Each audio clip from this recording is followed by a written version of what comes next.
장 8절에서 12절 말씀 봉독해 드리겠습니다.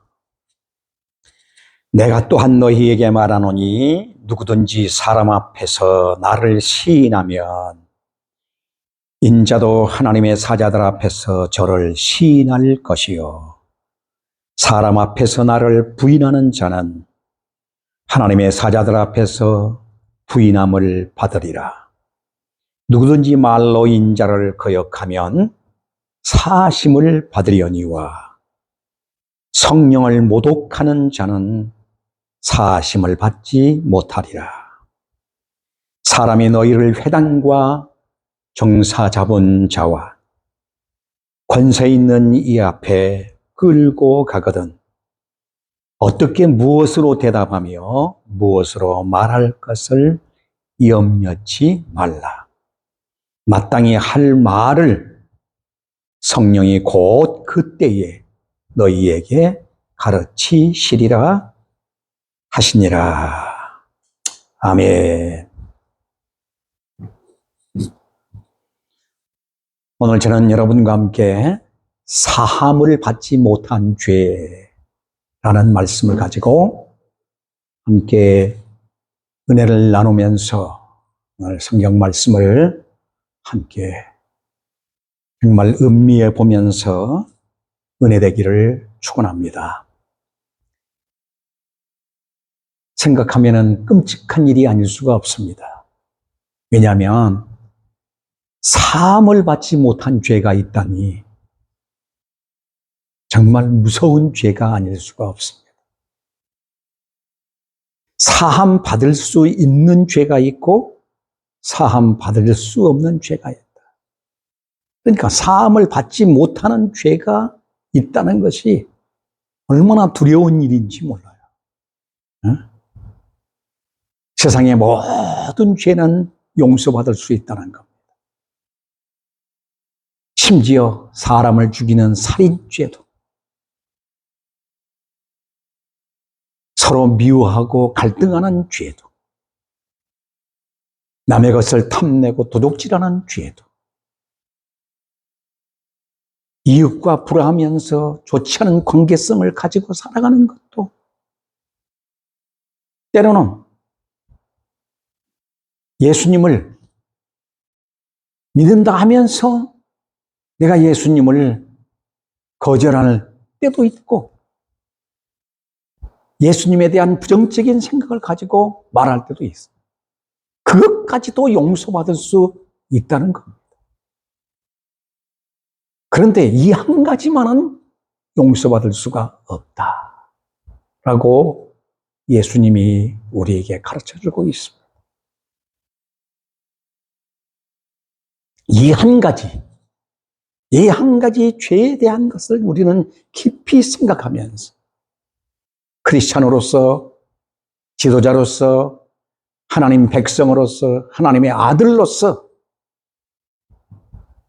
참으로 이것만은 오늘 우리가 깊이 생각하고 살아가는 삶이 돼야 된다고 하는 사실을 가르쳐주고 있습니다. 복음을 전하는 종들에게 세상의 권세자들과 종교 지도자들로부터 고난과 박해와 시련들이 찾아온다고 해도 두려워하지 말라고 하시면서 예수님은 참새 5마리가 2아사리온에 팔리는 것이 아니에요. 그럴지라도 그 참새의 생명까지도 주관하시는 분이 누구시냐? 하나님이시다. 또 머리털까지 세시는 그 하나님. 우리는 우리의 머리털 자체도 세본 일이 없는 사람들. 그럼에도 불구하고 하나님은 그 머리털까지도 세시면서 세심하게 우리를 살피시고 이끄시는 분이시라는 것을 말씀합니다. 그렇다면 너희가 예수 그리스도의 핏값으로 구속함을 얻고 예수 그리스도의 부활로 말미암아 의롭다함을 얻은 하나님의 백성된 자, 하나님의 자녀된 자, 하나님의 거룩한 은총을 입은 왕 같은 제사장 같은 너희가 얼마나 귀한 존재냐 라고 이와 같이 말씀하고 있습니다. 그러므로 복음의 증인들의 자존감을 잃지 말라고 우리 주님은 경계의 말씀과 격려의 말씀을 우리에게 주고 있음을 보게 됩니다. 특별히 오늘 본문 말씀에 보면은 뭐라고 말씀하고 있습니까?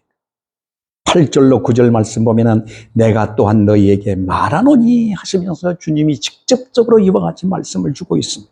누구든지 그랬어요. 누구든지 사람 앞에서 나를 시인하면 그랬어요. 사람 앞에서 나를 시인하면 중요한 것은 나를 시인하면 한 이 말씀입니다. 호몰로게스의 MOE라고 하는 말에서 왔습니다. 이 히브리의 헬라어에서 왔는데 내 안에서 고백하면 한 뜻이에요. 나를 시인하면 하는 말씀은 내 안에서 고백하면 한 뜻입니다. 진정으로 예수 그리스도 안에 사는 삶의 결과로서 표현되어져야 함을 말하고 있는 겁니다. 나는 정말로 예수 그리스도 안에서 사는 삶, 그 삶을 결과로 내가 표현하고 살아가고 있는가?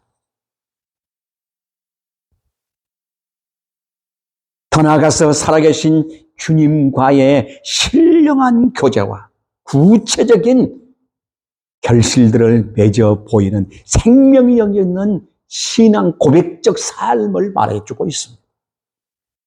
이것이 나를 시인하며 오늘 우리는 예수 그리스도를 나의 구주로 시인하고 사람들 앞에서 예수는 그리스도이십니다 라고 오늘 우리가 이렇게 시인할 수 있다고 하는 이 자체는 이미 우리의 삶 자체가 그리스도와 하나 되어서 열매 맺는 삶으로 직결되고 있다고 하는 이 고백이 사람들에게 들려지고 또 나의 삶 속에서 확정되어지는 삶이 되어야 된다는 사실입니다.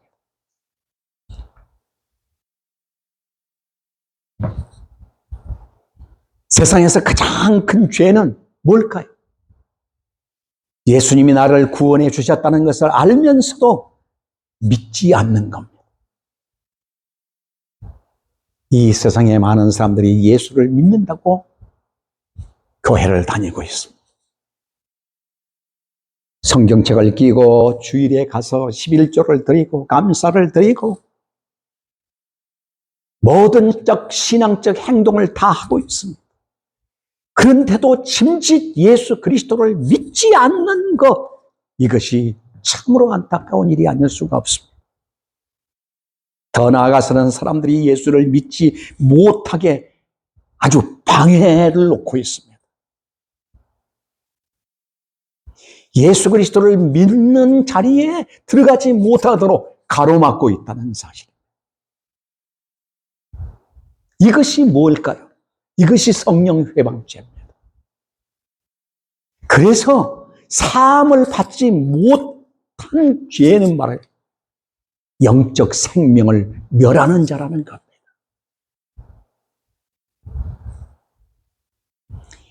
예수를 믿는다고 하면서 예수님의 보혈로 온 세상 사람들이 모두 의롭게 되었다고 말도 하고 증거도 하고 있습니다.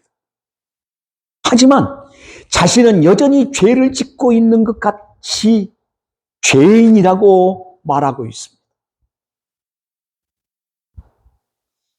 이는 나를 위해서 채찍에 맞고 십자가에 못 박히고 창에 찔리고 가신 멸관을 쓰시고 피 흘려 나를 위해서 모든 것들을 내어주신 예수 그리스도를 짓밟는 행위인 것입니다.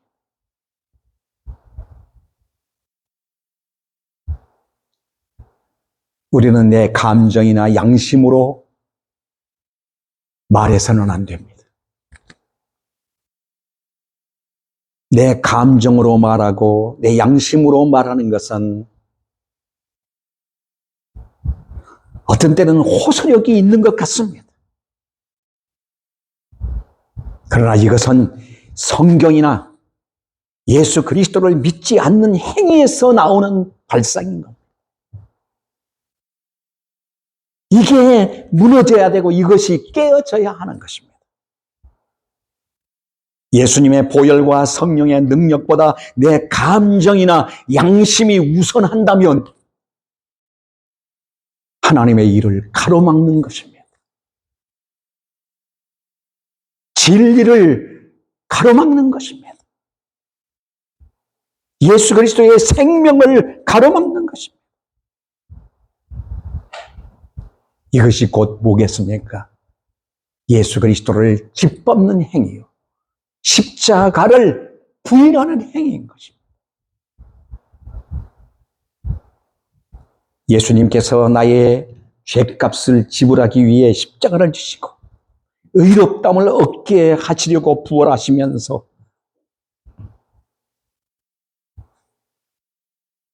우리에게 주신 복입니다 라고 말하면서 지식적으로만 그러했다고 믿고 있습니다. 지식적으로만 생각하고 있습니다.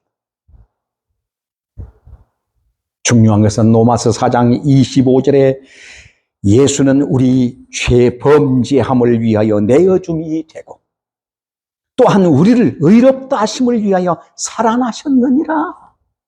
아멘. 이 말씀 앞에 오늘 우리는 아멘하고 믿는 자가 되어야 되고 그 믿음에서 변절이 없어야 된다.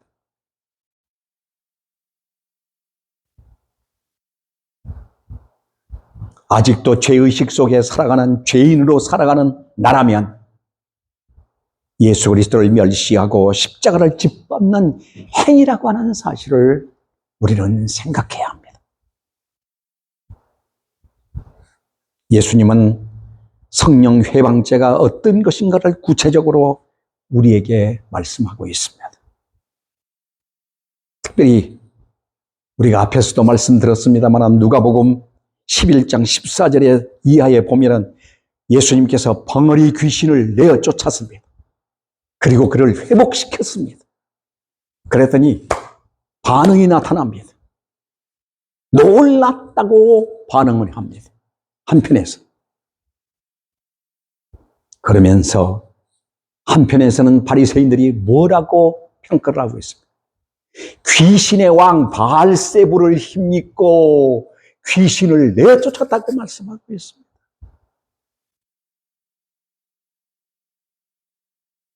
성령 하나님이 귀신을 축출하고 하나님의 나라가 그 속에 임하고 하나님 나라가 임한 것을 저희들의 눈으로 똑똑히 보면서도 놀라기까지 하면서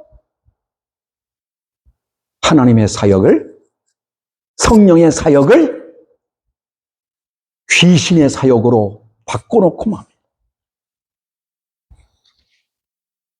예수님은 말씀하십니다. 귀신이 귀신을 쫓아내면 그 나라가 어떻게 서겠느냐. 귀신이 점령하고 있는 이 악의 나라를 완전히 그 무장을 해제시키고 참된 왕 되신 그리스도께서 오셔서 그 귀신을 축출함으로 그 속에 하나님의 나라가 시작되고 또 이 땅에 하나님의 나라가 왔다라고 선포하고 있는 겁니다.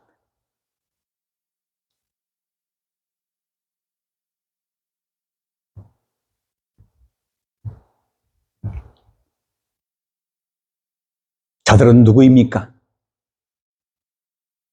자칭 하나님을 가장 잘 믿고 사랑한다고 하는 사람들입니다.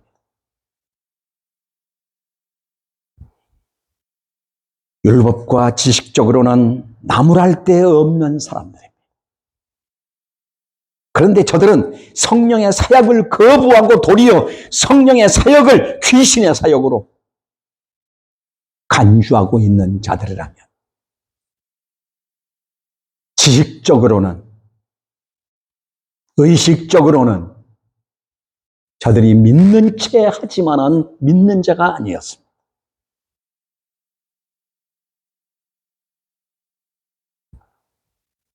바리새인들이 예수님을 받아들이지 못한 이유가 몇 가지 있어요.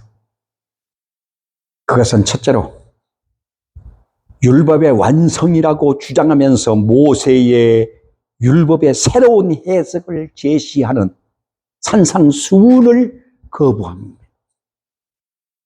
예수님이 바로 율법을 완성한 재해석, 그것이 바로 뭐예요? 산상수훈이에요. 그 산상수훈 자체를 바로 거부하는 겁니다. 둘째는 죄인들과 어울려서 사역하는 그 성격 자체를 저들은 받아들일 수가 없다는 것. 예수님은 이 땅에 왜 오셨습니까? 의원이 왜 필요합니까? 그래서 예수님은 비유를 들어서 말씀하셨어요. 의원이 필요한 것은 아픈 자가 있기에 의원이 필요해요. 죄인을 누가 구원하시겠어요? 메시아가 아니면 구원할 자가 없는 거예요.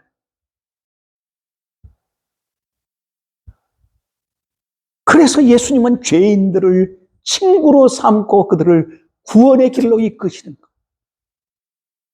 그런데 저들은 죄인들과 함께하는 예수님을 거부한 것. 복음은 죄인들 속에 들어가서 복음을 전해야 합니다. 그래서 죄 많은 곳에 은혜도 많다라고 말씀한 겁니다. 셋째는 안식일의 치유 사역도 하나님께로부터 온 것이 아니라고 규정을 합니다. 그런데 예수님은 나는 안식일의 주인이라고 말씀하고 있어요. 예를 들어서 예수님은 어떻게 표현하셨어요? 안식일에 너희들이 가장 소중히 여기던 송아지가, 양이 수렁에 빠지고 구렁텅이에 빠졌다면 그걸 끌어올리지 않겠느냐? 안식일이 지나기까지 기다리라. 그런 주인이 어디 있느냐?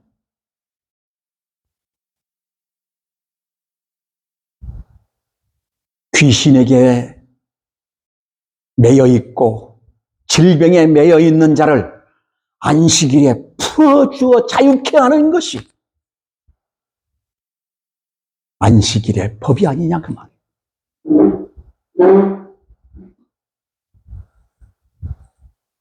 예수님은 살리러 오셨지 죽이러 오신 분이 아니라 치유하러 오셨지 병들게 하러 오신 분이 아니라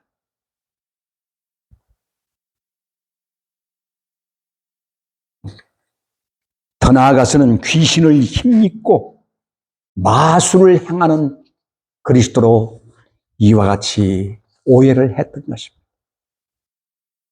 그래서 귀신을 힘입고 마술을 행하는 죄인이라고 예수님을 규정해버려요.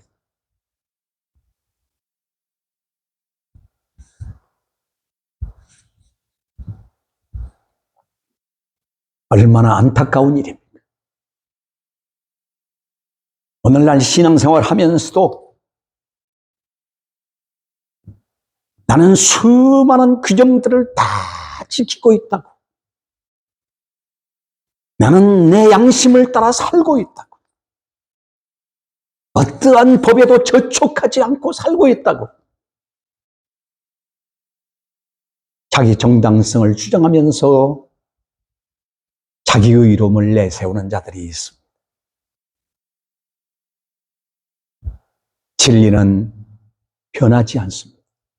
진리는 생명으로 이어집니다.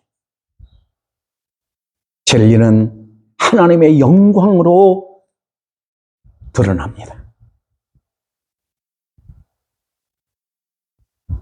예수님께서 내가 하나님의 성령을 힘입어 귀신을 쫓아낸 것이면 이미 하나님의 나라가 너희에게 임하였느니라고 선포하고 계십니다.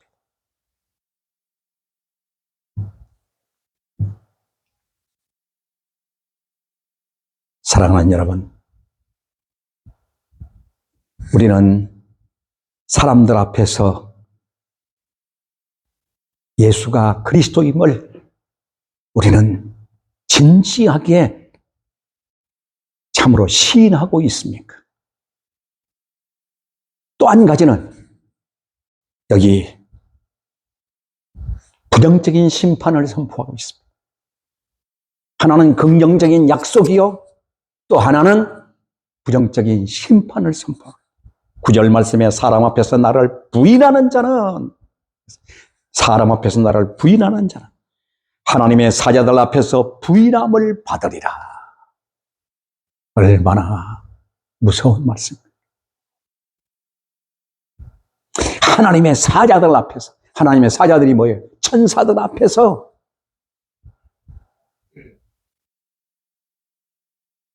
나도 너를 모른다고 부인하리라.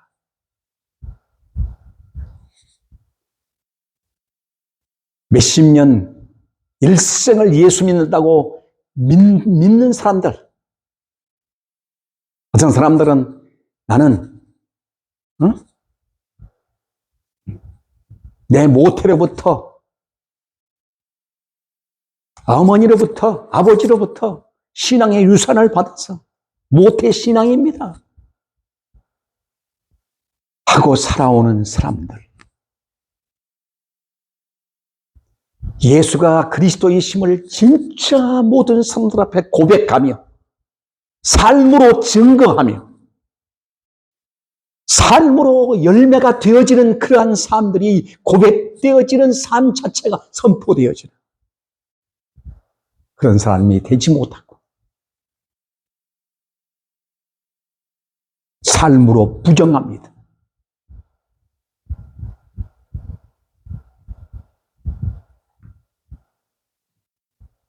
예수 그리스도의 거룩한 성령의 은혜에 그 붙들려 살아가는 삶이 보여지질 않습니다. 그리스도의 향기가 드러나지를 않습니다.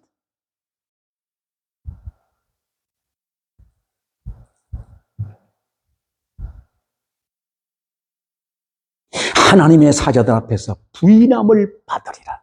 심판입니다.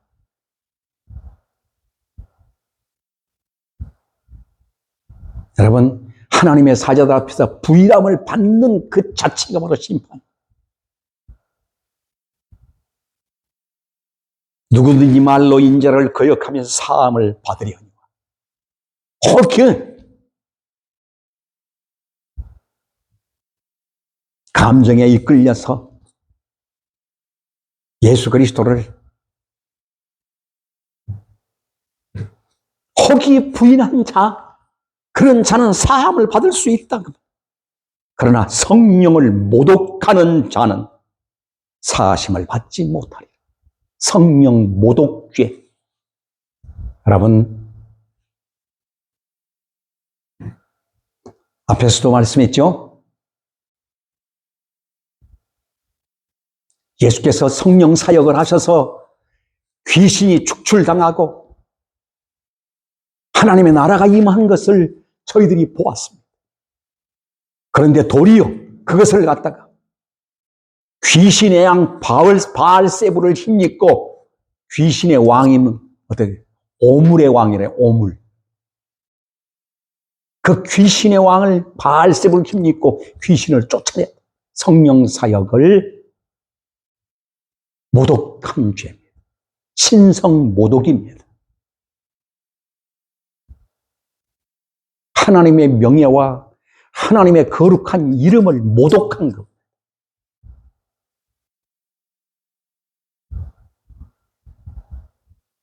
이 죄는 사함을 받을 수가 없다는 겁니다. 그래서 오늘 우리는 성령님이 하시는 그 사역의 역사 속에 언제나 아멘하는 사람이 돼야 돼. 주여, 나로 하여금 성령님이 언제나 자유롭게 쓸 수 있는 그릇이 되게 하옵소서. 나를 내어 드리는 그런 성도가 되어야 될 것입니다.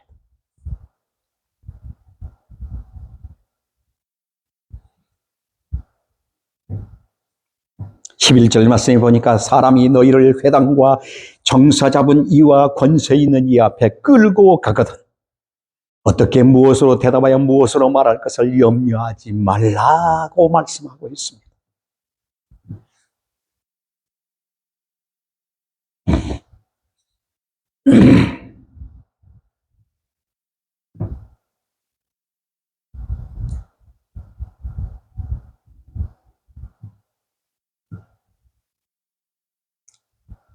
복음의 사역자들은 종교 지도자들이나 위정자들이나 권세 있는 자들이나 지식 있는 자들 그 앞에서 어떤 말을 해야 할 것인가를 염려하지 말라는 것.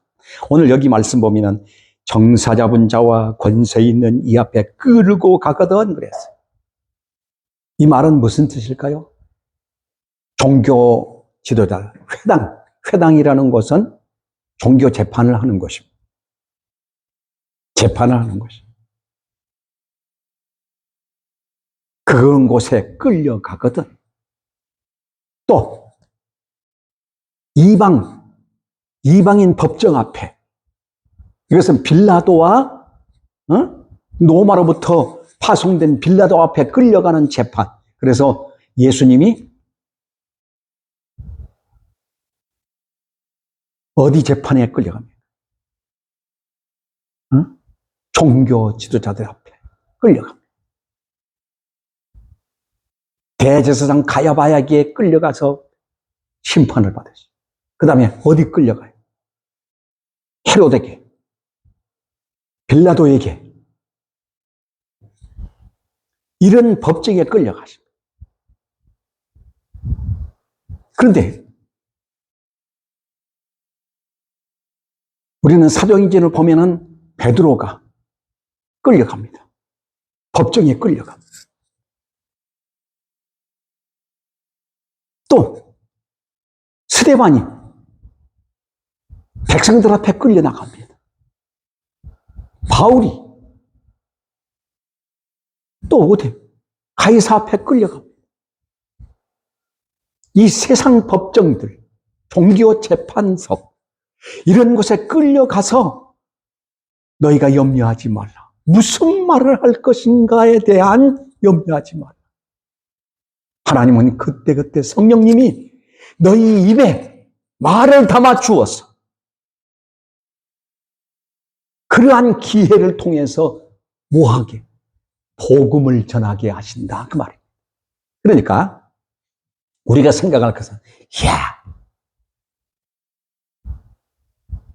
복음 때문에 내가 고난받고 역경받고 시련받다가 끌려가서 재판받는다 할지라도 재판을 하는 저들을 성령님이 그냥 박살을 내버리고 저들을 그냥 그 순간에 거기서 죽여버리고 우리를 끌어낸다. 이런 뜻이 아닙니다.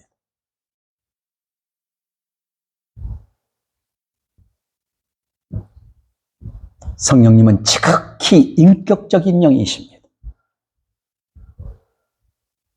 그래서 비록 그들이 너희를 재판한다 할지라도 그 재판석에서 너희들로 하여금 저들에게 복음 전할 수 있는 기회를 저희들에게 제공해 준다고 너희들을 통해서 하신다고 하는 사실을 이렇게 가르쳐주고 있는 것. 그러므로 오늘 우리는 어디에 끌려가나 어디에 서나 염려하지 말라. 왜? 성령님은 그때그때 너희를 통해서 복음을 전하게 하시고 하여야 할 말을 하게 하신다. 그 말입니다. 얼마나 놀라운 일입니까?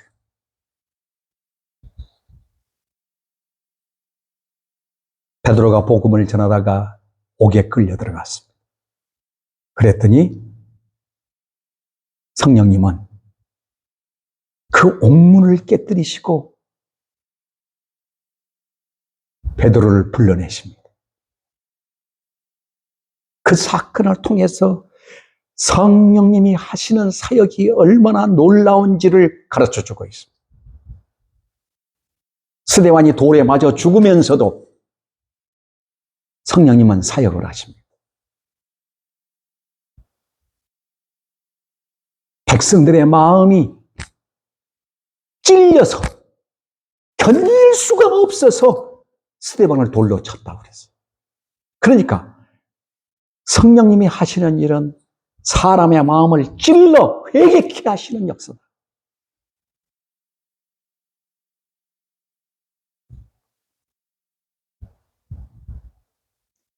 바울이 끌려가서 베스도 앞에서 하나님의 복음을 전합니다. 그랬더니 베스도가 하는 말이 바울아 바울아 네가 나를 설득해서 예수 믿게 만들려고 하느냐. 그럴 정도로 성령님이 역사.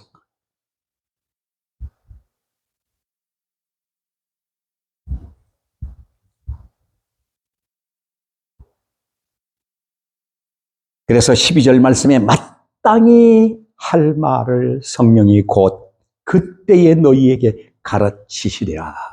아멘. 저는 이 말씀이 얼마나 은혜로운지 몰라요. 마땅히 할 말. 마땅히 할 말을 성령이 곧 그때에 너희에게 가르치시리라. 그때와 상황에 따라 적절하게 말씀을 입에 담아 주시겠다는 겁니다. 그러므로 복음을 전하는 자들의 마음가짐과 사명의식이 투철해야 할 것입니다. 진정한 기준이 되는 하나님의 말씀에 순종함과 하나님을 경외하는 지혜의 근본을 확고히 하고 내 힘이 아닌 성령님을 의지하고